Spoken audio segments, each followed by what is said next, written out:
In the future, humans have one goal: to expand and colonize as many planets as possible. Exor is a militaristic human corporation, with headquarters on a space station circling a barren colonized planet.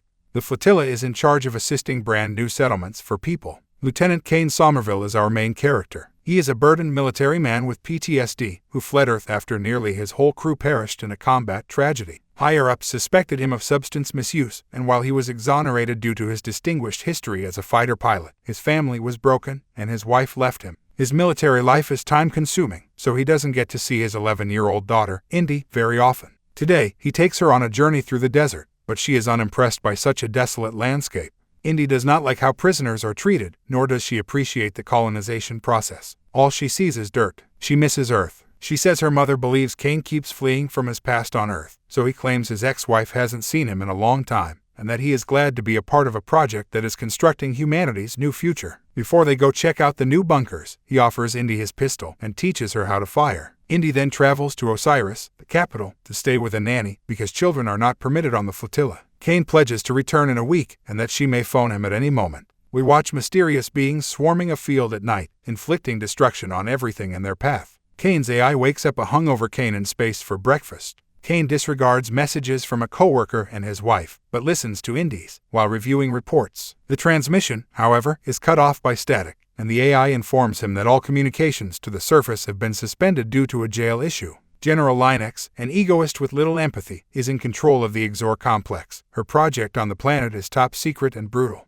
She watches as the jail is breached, and monsters made by Exor infiltrate and slaughter captive. Colonel Michaels reminds her that the outlying cities have been destroyed, and that it is just a matter of time until the monsters slaughter everyone on the surface. The Colonel wants to save as many lives as possible, but Linux believes that doing so will damage the company's image, so she calls a conference to offer an alternate idea. She lies to the attendees, including Kane, saying the convicts have rioted and have a devastating virus Exor experimented on, which they are now utilizing to hold the world hostage. If Exor tries to interfere or save individuals, the infection will be released in the capital. This necessitates Protocol 84, which calls for the complete annihilation of the colony. Linux claims that if the inmates learn about it, they will be able to negotiate a better bargain. They have 23 hours to complete it, and Linux assures the residents of the capital and her employees' families that everything will be okay. After the meeting, Linux instructs the Colonel to track and watch all attendants for the next 23 hours, and if there is any strange movement, they should be separated. Kane attempts unsuccessfully to reach Indy after hearing the news. Kane requests reports on the jail event from the AI, but they are classified. The Colonel takes pity on him and, for the sake of their relationship,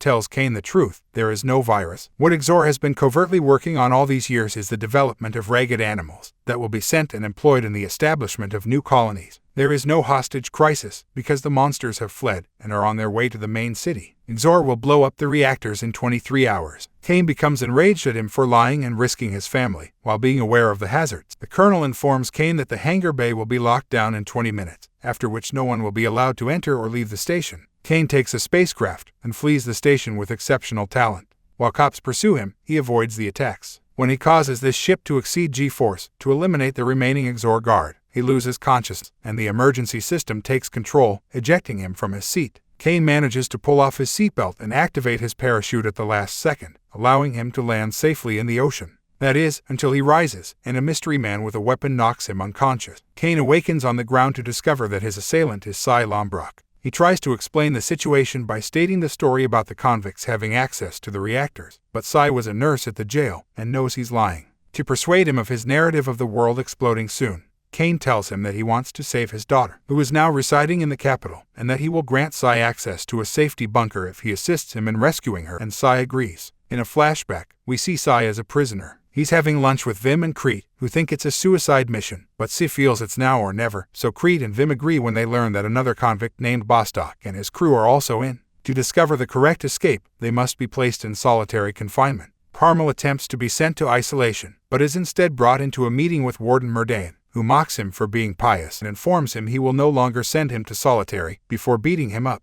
Meanwhile, Cy causes a fight in the meal hall, which is broken up by Murdain and the guards, who, to everyone's amazement, let the battle go on, as long as the crowd behaves. Because this is part of the plan, Crete acts out and injures the man who hits Cy, igniting a commotion and forcing the guards to intervene to stop them. Solitary confinement, which comprises revolving cells with flashing lights, is used to abuse the captive's psyche. Sai is also staying there till Murdane takes Vim away for a very particular reason. Back in the present, Sai warns Kane that they will not arrive in time for the capital. Kane claims they won't be able to do it on foot, but there is a contraband outpost beyond the mountains, where they can obtain a car. When ships pass above, the men huddle to hide in the thick grass. Xor is already on the hunt for Kane. They arrive at the outpost's bar, where Jip and Bill are having fun throwing knives at a human-shaped target. Kane learns from the bartender that the couple outside owns the bus, so he approaches them, but they become enraged, since he has disrupted their game. Jip threatens him with a knife, but Sai steps in and tells them Kane is an Xor defector who wants to see his family, and is prepared to pay them 20 grand for the trip.